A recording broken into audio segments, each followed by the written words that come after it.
أكتر حلقة في كونان عملت لنا تروما وإحنا صغيرين، من أكتر الحلقات اللي علمت في ذاكرتنا حلقة رقم 50، جريمة في المكتبة. في الحلقة دي كونان وأصحابه كانوا في المكتبة، وفجأة بتيجي الشرطة. بيروحوا الأسانسير عشان يشوفوا فيه إيه، لكنه الأسانسير مرضيش يتحرك بسبب الوزن الزايد، بالرغم من عددهم 7، وده الوزن اللي بيشيله في العادي. فقالوا إن السبب في الجنطة التخين. فبينزلوا السلم وبنكتشف إن الشرطة بتحقق في اختفاء موظف بقاله يومين. فبيقول مدير المكتبة إنه آخر مرة شافه من يومين برضه. كونان بيقول للشرطة إن مفيش داعي يدوروا في المكتبة، لكن المفتش بيقول له إن الموظف متعود يرن على مراته قبل ما يمشي من الشغل، وده ما حصلش المرة دي، وده معناه إنه مختفي في المكتبة أو اتخطف منها.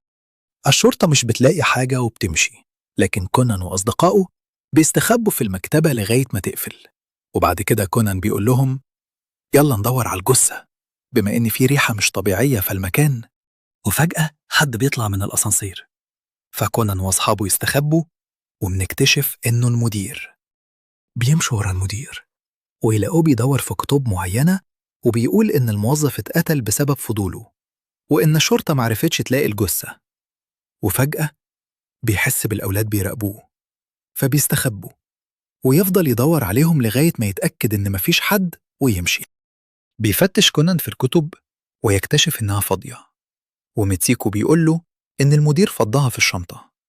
فكونان بيقول الكمية كبيرة، فأكيد خبى منها في المكتبة، وإنهم هيفتشوا عليها، وبعد كده يفتشوا على الجثة. فيوم يتنور النور والمدير ياخد باله وهو ماشي، وكونان بيجري بسرعة يطفي النور. بيفتش كونان وأصحابه في الكتب، وبيكتشفوا إن ما بين كتب المكتبة في كتب ملهاش ظهر، وده في قسم الأطفال عشان مش هياخدوا بالهم. فكونان قال إن ده تصميم عشان يخبي الممنوعات، وفعلا بيفتحوها ويلاقوا مخدرات. هنا بيستنتجوا إن الموظف اكتشف المخدرات، فالمدير قتله. بيحاولوا يتصلوا بالشرطة لكن مفيش حرارة، فيقرروا يدوروا على الجثة. كل ده والمدير وراهم.